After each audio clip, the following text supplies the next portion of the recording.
Okay, the next thing I want to raise, and I have no idea what has happened before now, but I would like to encourage everybody, while we are kind of in this pause, to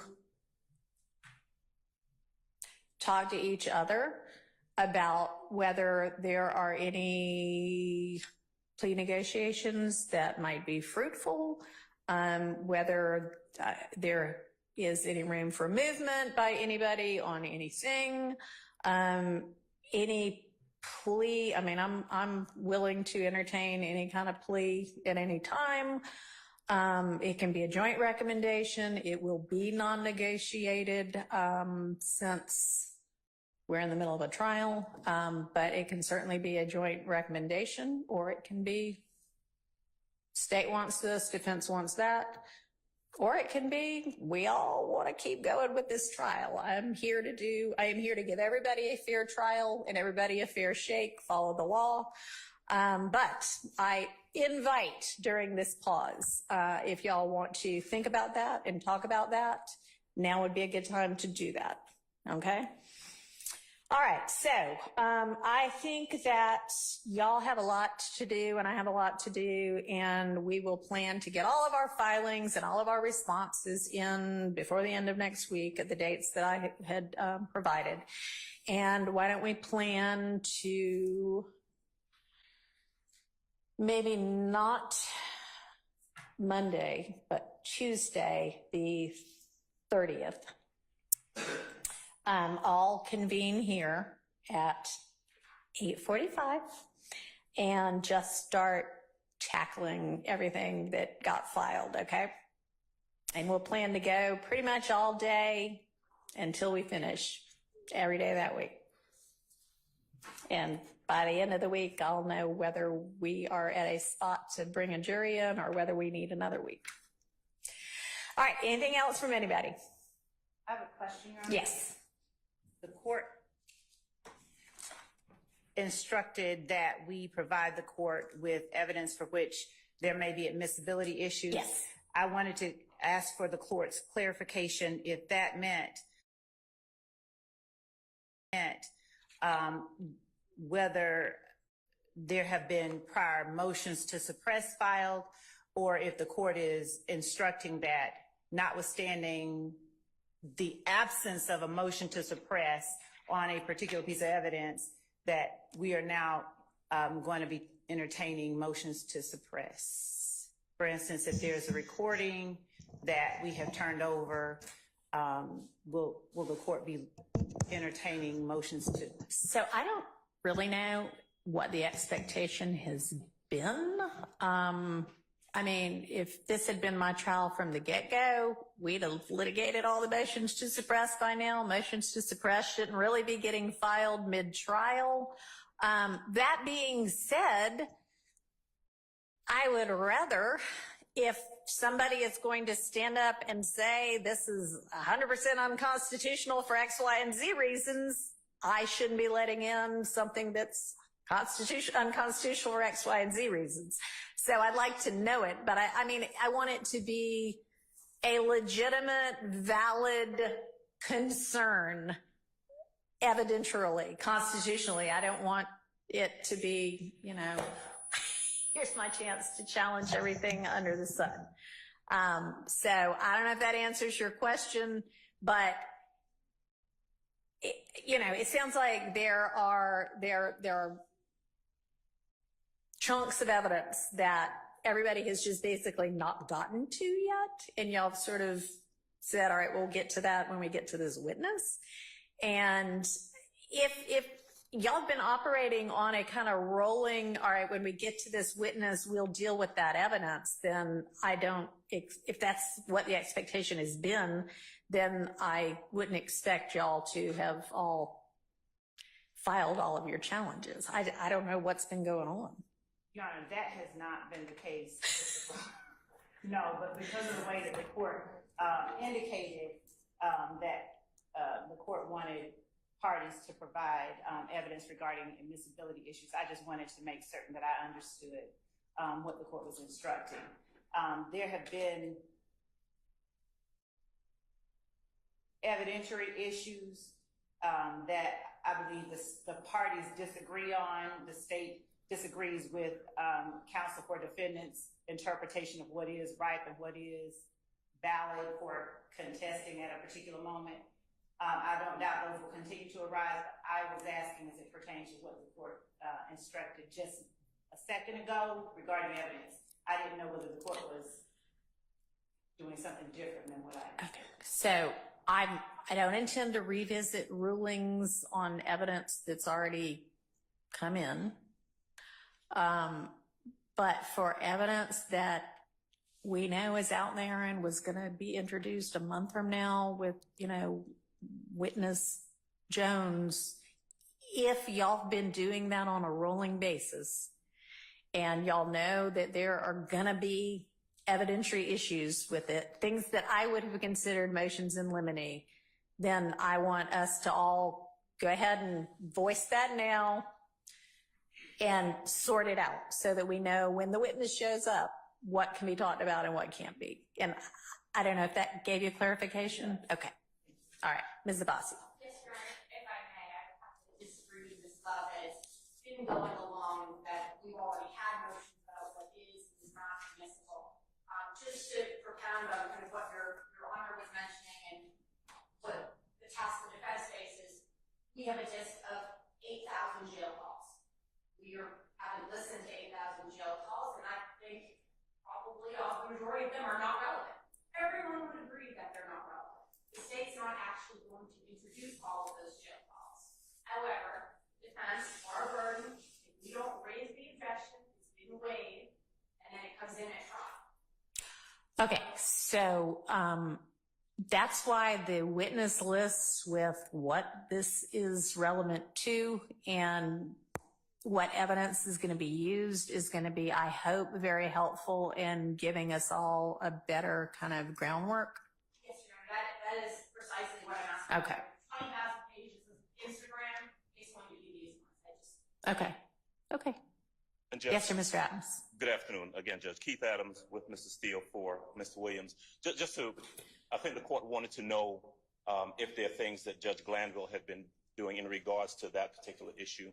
And I did want to just append to what Mr. Bond was saying. For example, there have been jail calls, there are interviews that generally speaking there have been hearings on the admissibility of those statements. Okay. But the court has oftentimes said, I agree that, for example, this statement may be admissible, but there may be some things in the statement that's objectionable. Sure. We'll deal with that. Okay. At that time. The court has routinely been doing that. So not necessarily kicking the can down the road, but addressing issues as they come up. And the court has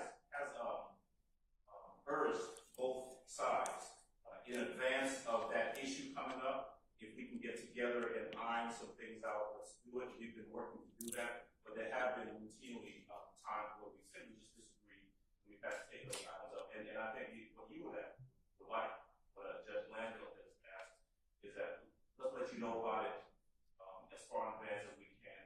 That way you can set aside some time to deal with it without impinging on the juries. Absolutely. I mean, that is, I want to be respectful and cognizant of the jury's time.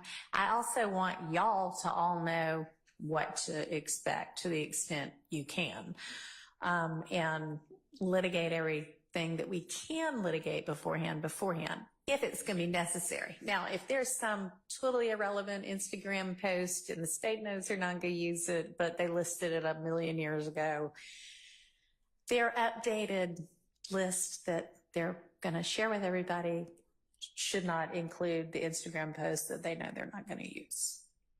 So, all right. So I will expect whatever filings y'all, I will anxiously anticipate all of them. Make sure whenever you file anything that you contemporaneously email a copy of it to Ms. Rosser, because the court and chambers do not automatically get what y'all file. I have no idea what you filed unless you actually let us know. So make sure that when you file it, you send a copy to Ms. Rosser so that we know about it. Okay? All right, so I'll plan to see everybody bright and early at 8:45 on Tuesday, July 30th. All right? Don't leave until you make sure Ms. Rosser has your cell information. Can All I right. ask a question? Yes. Judge Glanville had, for both sides, 2 Fridays before that tell the other side what witnesses and what exhibits are going to be in play. I would hope that that continues. That was very helpful. That sounds like a good idea. So sure, we can leave that as sort of a standing rule.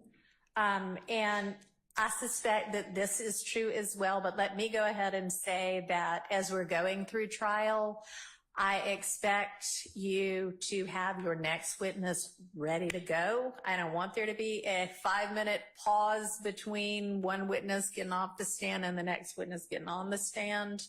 And the state knows, we're in the state's case right now. The state knows what it's doing. The state has investigative help. Make sure you have enough witnesses to carry us through each day and that they're ready to go. Again, that all just kind of falls under the auspices of let's be respectful of the jury's time. Mr. Harvey. Can I assume, Judge, that we are going to continue with the opt-out rule so that you're not going to get all 8 of us standing up going, I'm in too? Yes, no, that's a great idea. Let's continue with that rule as well. Thank you. I mean, I plan to basically continue with the rules already in effect unless there's some reason to change them. So I hope if there is something, y'all can bring it to my attention.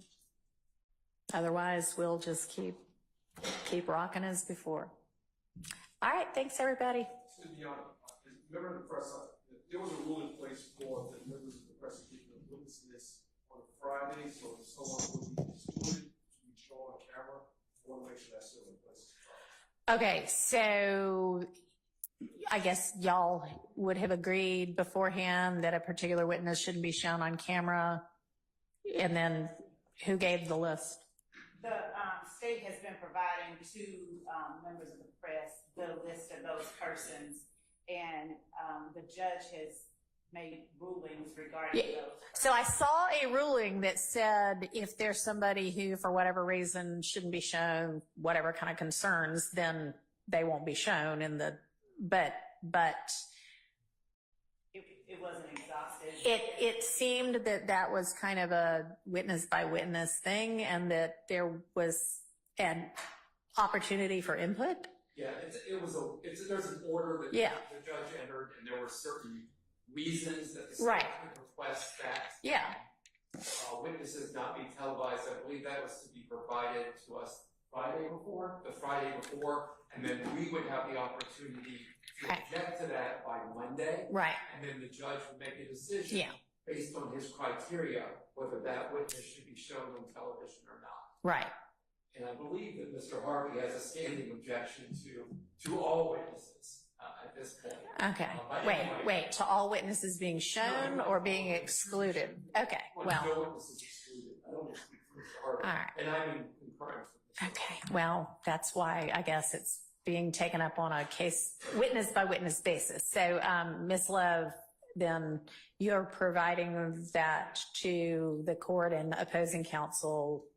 If there's objection, we're litigating it. And then are we saying it's like the next Friday that we then tell the press, or help me out on that? Ms. Hilton says she has been providing that list. I will let her explain to the court. Okay, because I guess I'm wondering, how is there a list if there hasn't been either agreement or a decision on it? I believe, I'll let Ms. Hilton start, because she's the one that initially prepares the list. All right. Good morning, or good afternoon at this point. What has happened is the week before, certain witnesses were going to come up the following week. Okay. We would identify any of those witnesses that we are asking not to be shown. We would forward that to the media as well as the opposing counsel. They would then decide, object, and we would hear on Monday the ruling from the court. Okay, well, so then with regard to the media's inquiry, it sounds like what y'all have been getting as a list from the state is kind of the preliminary. We think this might be the case list.